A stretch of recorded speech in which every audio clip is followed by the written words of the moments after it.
Welcome to On the Record with Kevin and Tiffany on 9:30 a.m., home of conservative talk radio, where we're giving it to you straight, no chaser. Here on let me start over again. All right, Shamari, we're gonna start off. All right, welcome to On the Record with Kevin and Tiffany on 9:30 a.m.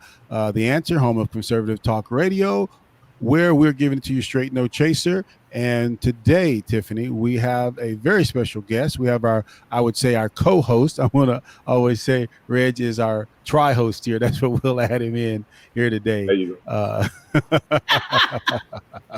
right, Tiffany. Reggie is a great host. Tiff, I want you to introduce our guest, who also has a program here on 9:30 a.m. as well. I'll go ahead and get started with you. Go ahead.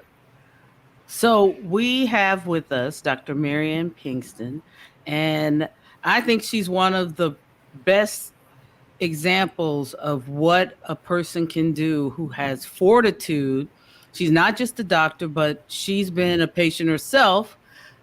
She found herself going into renal failure, and she weighed 300 pounds and decided, nope, I'm not going to do this, and changed her entire life. I mean, this person went from a bunch of comorbidities and staring down the barrel of dialysis, and then through sheer fortitude and science, because she happened to be a part of the scientific community, she studied it and looked at what she could do and changed this herself. And not only did she change her life, but then she went on to help her patients too. So this is Dr. Marion Pinkston.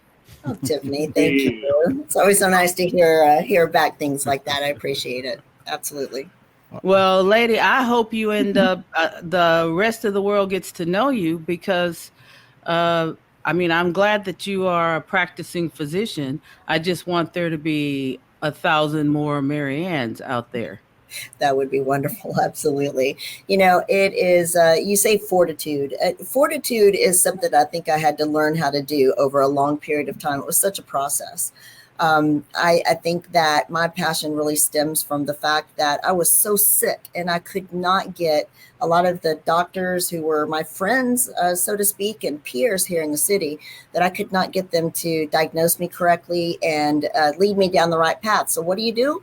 You just go figure it out yourself. And that's what I did. So you're right. Now I very, very well intended to send that through to my patients and try to save some lives in that regard as well. Absolutely. So can you tell us a little bit about your story? Like, because we talk about this all the time as patients, that there's a problem in terms of communication, and to hear that you were going through the same thing. Right. You're going through the same thing that the rest of us are going through. Absolutely. I think that's what struck me the most. First of all, I was listening to my patients describe, their lives and what they were feeling and experiencing. And I was experiencing the same thing, but yet all of my training of, medical school and residency wasn't footing the bill. It wasn't solving anything. I didn't have any answers for people. So first of all, I wanted to find those answers, not just for them, but for me as well. But to go through and actually, talk to some of my peers, and the fourth person I saw still was not diagnosed with rheumatoid arthritis. The fourth doctor that I saw suggested that I see a psychiatrist. And I just, I saw stars for a moment. I thought, are you really? I'm a physician. I know what I'm talking about. You want me to see a psychiatrist? I'm like, if you're telling me that, what are you telling your patients? So Yeah. That blew my mind. And I know people go through that all the time. I know they do. Yeah. So that was I swore right then I was not going to do that any longer to my patients. And I really had to dig deep to go find some answers. So what I did was I joined into integrative medicine. So a lot of people don't really understand integrative medicine. Contemporary medicine is what I learned in medical school and what I went to residency for as a family practitioner. And most of the time we're embedded in 50-year-old medicine, 50-year-old guidelines, and we try to incorporate a lot of new medicines and guidelines as the pharmaceutical industry directs us a bit.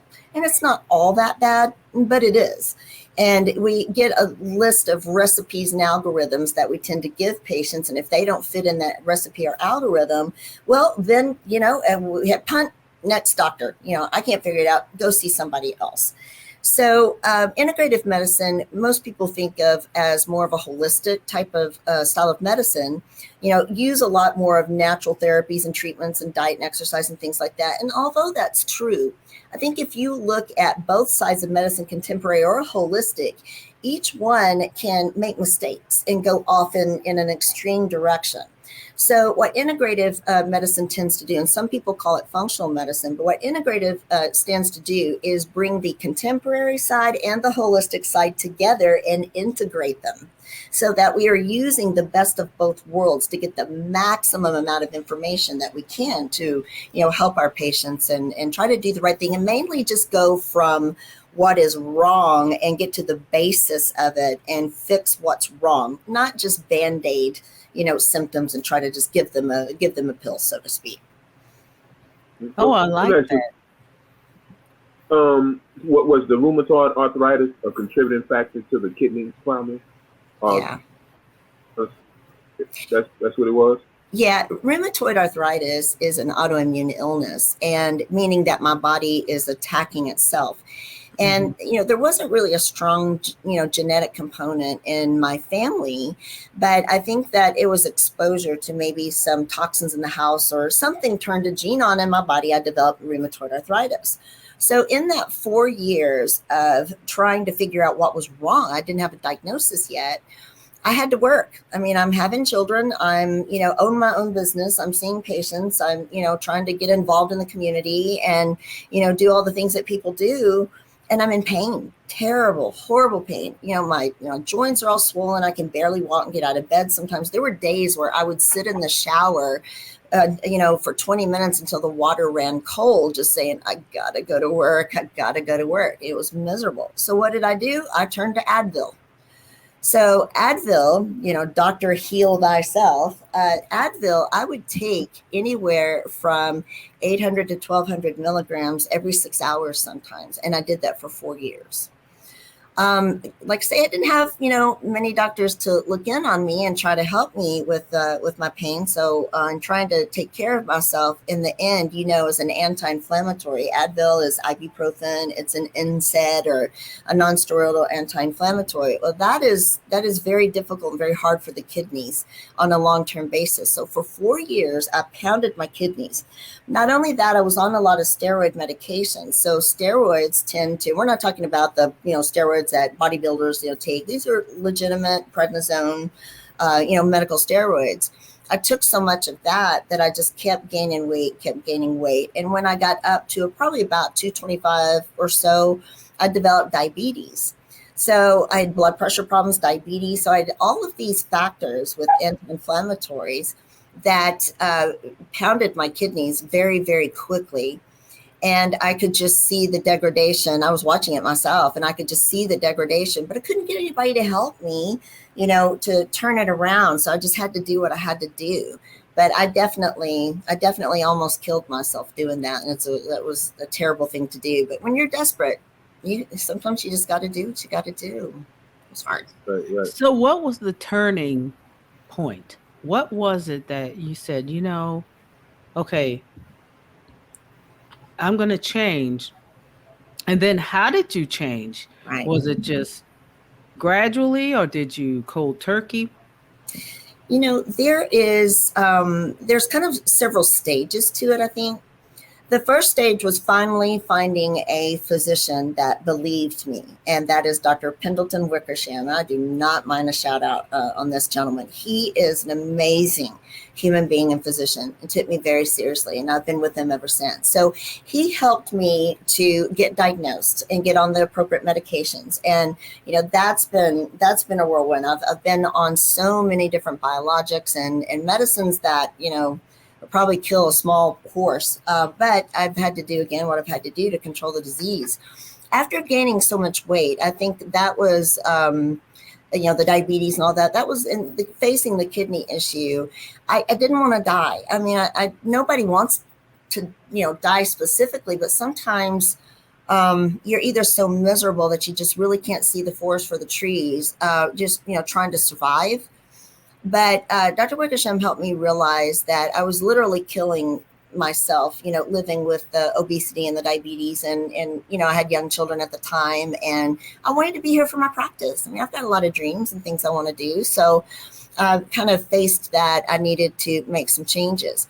He actually was one of the largest parts of getting me to take care of the weight. And so there was a moment, it was 2016.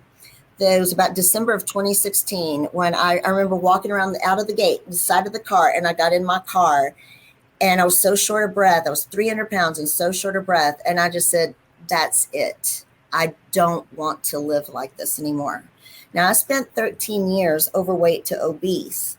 And what it was at that moment, I have no idea. And this is very common among people who, wind up dropping a lot of weight, is you just reach this moment. I mean, I'd lost 60, gained 70, lost 40, gained 50, just yo-yo back and forth, doing all the wrong things, trying to get all the quick fixes, what we all do.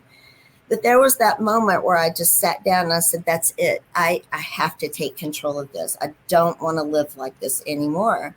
And it literally was like a light switch. I just flipped it on, and 6 years later, here I sit, 170 pounds lighter. It just had to happen. It's hard to explain. And that's kind of easy for a person with rheumatoid arthritis or any kind of pain, whether it's football injuries, knees, or whatever it is, that can cause a lot of weight gain, which weight gain causes other problems, so. Yeah. So when you're in pain, a lot of times you don't feel like getting up, moving around, exercising, and you just sit around because you're in so much pain. So I can identify with that because I have bad knees and stuff. So, but I found other ways to, work out, for a swimming pool and stuff like that. Yeah. Absolutely. Yeah, you are so right. The chronic pain aspect is a huge one. The type of arthritis you have, kind of the bone on bone, is a very, very, very painful and very difficult to treat. And the type of arthritis I have of just super amounts of inflammation and fluid, and eventually bone on bone, which is where I am with a couple of my joints now. But, I tell my patients who kind of look at weight loss or getting into shape and trying to get healthy, I tell them it's really 80 to 90% what you eat. And what you're doing, what just being a little bit active, but what you are putting in your mouth and in your system. The 10 to 20% then is the exercise on top of that. And it does depend on the type of exercise. I do a lot more of weight training than I do cardio. The style of weight training that I do, though, is more circuit. So I do exercises, several in a row, and just flip through them and repeat them so that I'm always moving and not taking a rest in between. And that gets my heart rate up. What I tell my patients on top of that, yes, I'm in a lot of pain, but you know what? It's that first 2 or 3, maybe 5 minutes when I get started. After that, I tell them motion is lotion. You work out the, inflammation and the soreness and the stiffness, and that works out. And then I can move a lot better. And I find when I've been exercising for over 5 years, very steadily now, 4 to 5 days a week. And I find if I take a break, like I had a surgery, a procedure done, and I had to take 3 or 4 weeks off, I found I was a mess. My pain was worse. My stiffness and swelling was all worse. When I got back into it and just started moving again and building up again, I felt so much better. My joints were better. My swelling was better. It was along with the foods too. If I eat very poorly, then that adds to the swelling, the autoimmune component of it, and the swelling and the water weight and things like that.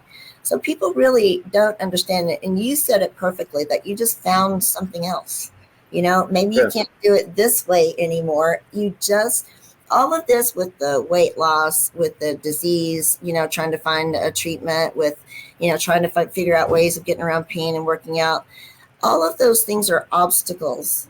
And I refuse to accept that as my stopping point. I have to look past my obstacles, whatever it is. It can be very simple, but I'm not going to stop right there. An obstacle is there to be moved out of the way. So I'll just figure out something else, just like you said, Rachel. Just jump over like hurdles, because I tell people, once you go to the gym, once you get up out of the house, go to the gym and close the door behind you. then you would do what you have to do. That's You right. know, that's the main thing is just getting up and go. That's it. You got it. If you get up and go and close, once I get up and go and close the door behind me in the gym, I'm good. I know I'm gonna do something better than what I was doing just sitting around the house. So Absolutely. And that seems like a good spot. Another thing is, tell you, like we said about eating, like I noticed when I put sugar in my body, my knees hurt more Thank you. and my joints hurt more. When I don't, man, I could walk all day, I could run all day and do all the things that I can't do when I eat sugar. And that's what I noticed about what I eat. You know, so if sometimes the people just sit back and pay attention to what their body says on what type of food that you put in your body, you'll know what not to eat and what to eat. Yes, it's absolutely true. That is a good. I love that. Big enemy to me. All right. My shoulders, man, I can't even use my shoulders have, you know, it hurts. But when I don't eat it, oh man, I can keep it out, man, all day. Choose your poison, right? Choose your poison. Sugar is not your friend. All right. And you've been listening to an episode of On the Record with Kevin and Tiffany on 9:30 a.m. The Answer, home of conservative talk radio.